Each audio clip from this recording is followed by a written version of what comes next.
वफाकी दारुल हुकूमत इस्लामाबाद की इंतजामिया का और जमीयत उलमा इस्लाम की जो उलमा एक्शन कमेटी बनाई गई थी मदनी मस्जिद के हवाले से, जिसको इस्लामाबाद के अंदर सीडीए की जानिब से रात के अंधेरे में गैर कानूनी करार देकर शहीद किया गया था। उलमा एक्शन कमेटी का और हुकूमत की इंतजामिया का एक मुआहिदा तय पाया है 19 अगस्त 2025 को, जिसमें ये जो नकात हैं वो दर्ज किए गए हैं कि सीडीए 4 महीने के अंदर इस मस्जिद को दोबारा उसी जगह के ऊपर तमीर करके देने की पाबंद होगी। इसके अलावा एक नोटिफिकेशन गर्दिश कर रहा था जिसमें ये बताया जा रहा था कि इस्लामाबाद के अंदर 50 मसाजिद को शहीद किया जाएगा। उस हवाले से भी जो हुकूमत है उसने ये मौक़िफ़ इख्तियार किया है कि ये जो नोटिफिकेशन है ये जाली था, इसका हकीकत के साथ कोई ताल्लुक नहीं है। और ये भी तय किया गया है कि दोबारा अगर कभी कोई ऐसी नौबत आती है कि किसी मस्जिद की जगह को तब्दील करना पड़े या खुदा ना खास्ता उसको शहीद करना पड़े, तो सबसे पहले जो इंतज़ामिया है वो उलमा के साथ मुशावरत करेगी, मुज़ाकरात करेगी और उसके बाद वो अपना लाया अमल तय करेगी। ऐसा नहीं होगा जिस तरह अब किया गया और रात के अंधेरे में गैर कानूनी करार देकर मस्जिद को शहीद किया गया, वहाँ पर पौधे लगाए गए और यूँ ज़ाहिर किया गया कि जैसे कभी कुछ यहाँ पर था ही नहीं। उसके बाद जिस तरह पूरे पाकिस्तान के अंदर मुज़ाहरे हुए, प्रोटेस्ट हुए, उलमा बाहर आए, लोगों ने एहतजाज किया, उनके ऊपर पुलिस की जानिब से लाठीचार्ज भी किया गया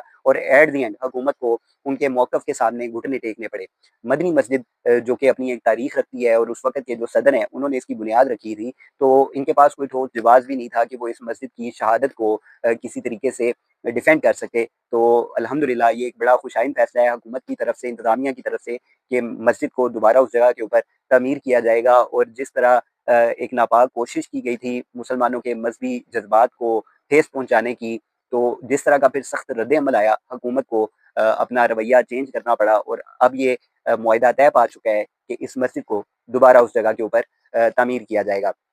दूसरा ये कि आपको याद होगा कि मौलाना फज़लुर रहमान साहब ने मदारिस का जो एक एक्ट का जो बिल है वो पार्लियामेंट के अंदर पेश किया था, जो कि मंजूर भी हो गया था। लेकिन उस वक़्त भी जो हमारे प्रेसिडेंट ऑफ पाकिस्तान है आसिफ अली ज़रदारी साहब, वो उस बिल के ऊपर दस्तखत करना भूल गए थे। तो ये हुकूमत जो भी आती है वो अपने जब नापाक अज़ाइम का इज़हार करती है, तो वो फिर इस तरह की हरकतें करती है। मदारिस के बिल को भी मंजूर होने से रोकने की कोशिश की जाती है, मसाजिद को शहीद करने की भी कोशिश की जाती है और उसके बाद जब इनसे ये समेटा नहीं जाता सारा मामला, तो फिर ये मुज़ाकरात की तरफ आते हैं, मुफ़ाहमत की तरफ आते हैं। तलाल चौधरी साहब ने जिस तरह इस सारे मामले को पार्लियामेंट के अंदर एक तोड़-मरोड़ के पेश किया और वो ये बताना चाह रहे थे कि जो उनका मौक़िफ़ है वो बिल्कुल ठीक है और उलमा की इजाज़त से इस मस्जिद को शहीद किया गया। उन्होंने मुकम्मल तौर के ऊपर लोगों को गुमराह करने की कोशिश की, लेकिन अल्हम्दुलिल्लाह